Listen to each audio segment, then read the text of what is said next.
Hola, muy buenas a todos, ¿qué tal? ¿Cómo estáis? Hoy me gustaría presentaros 3 canciones en afinación drop D para que podáis ver que, bueno, son 3 canciones de diferentes grupos, para que podáis ver que independientemente de la afinación en que toquéis, podéis componer cualquier género, que al final la afinación es una elección personal, no es algo que determine qué género vas a tocar, aunque sí que es cierto que hay géneros que tiran más hacia una afinación que otra, pero al final es algo personal y tú puedes tocar cualquier género prácticamente en cualquier afinación. Antes que nada, me gustaría deciros que las altas tablaturas he sacado de 3 sitios: Ultimate Guitar, Songster y GTP Tabs, creo que era.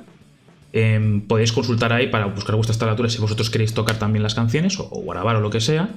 Y nada, agradecer enormemente a estas plataformas y a su comunidad por darnos tantas tablaturas para elegir. También me gustaría presentaros los presets que he utilizado, ¿vale? He utilizado para la primera canción un Orange, Thunder V200, con me parece que el F1, Metal F1, casi siempre dice esta cabina. Y aparte, para las otras 2 canciones he utilizado, la simulación del 5150 de Pibi, de 50 vatios. No me complico mucho la vida, son sonidos que me gustan mucho. Y aquí los tenéis. Como primera canción de las 3 que he elegido ha sido Joker and the DF, de Wolf Mother. Muy sencillita. Prácticamente tiene solo 2 arreglos, lo que salen, que es este y este. Muy sencillita, pero la verdad es que es una canción que me gusta mucho.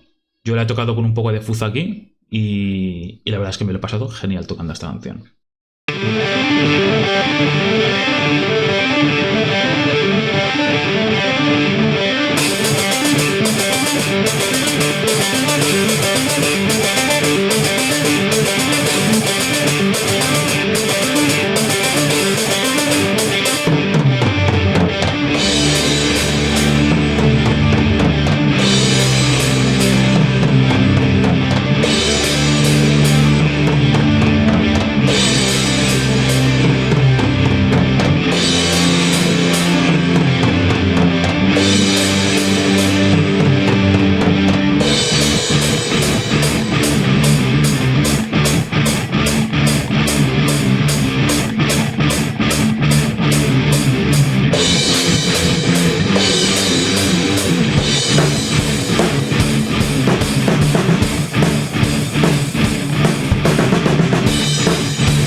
Como segunda canción he elegido Sonne de Rammstein, una canción también muy sencillita, una parte rítmica muy simple y luego una parte un poco más melódica, también con acordes, pero un poquito más melódica. 150-4-4. Tiene una curiosidad y es que el bajo está afinado en Si, en vez de en drop D está afinado en Si. Yo he tocado con el bajo afinado en drop D como la guitarra, pero bueno, que lo sepáis, ¿no? El bajo está afinado en barítono, ¿no? Cosa curiosa. Y luego aparte los teclados, una parte de los teclados, sobre todo de la intro y todo esto, los he tocado con el bajo. Simplemente me apetecía, prefería eso que poner simplemente una pista de audio cutronga.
Bueno, y como última canción es Pullman. Esta canción me gusta muchísimo. Bueno, me encanta Soundgarden en general. Y bueno, de las tres que he tocado en este vídeo es la que más me ha gustado. Es una canción bastante curiosa porque los primeros cuatro compases son en 7/4, ¿vale? Son un poco extraños, no es un 4/4 convencional. Luego vuelve a hacer otra vez este arreglo, ¿no? De 7/4. No es una canción excesivamente complicada tampoco, pero tiene un poco más de chicha que las otras dos. Me parece un auténtico temazo esta canción y me la he pasado genial tocándola. Está en drop D, lo demás es súper sencillo. El bajo también está en drop D y de 10.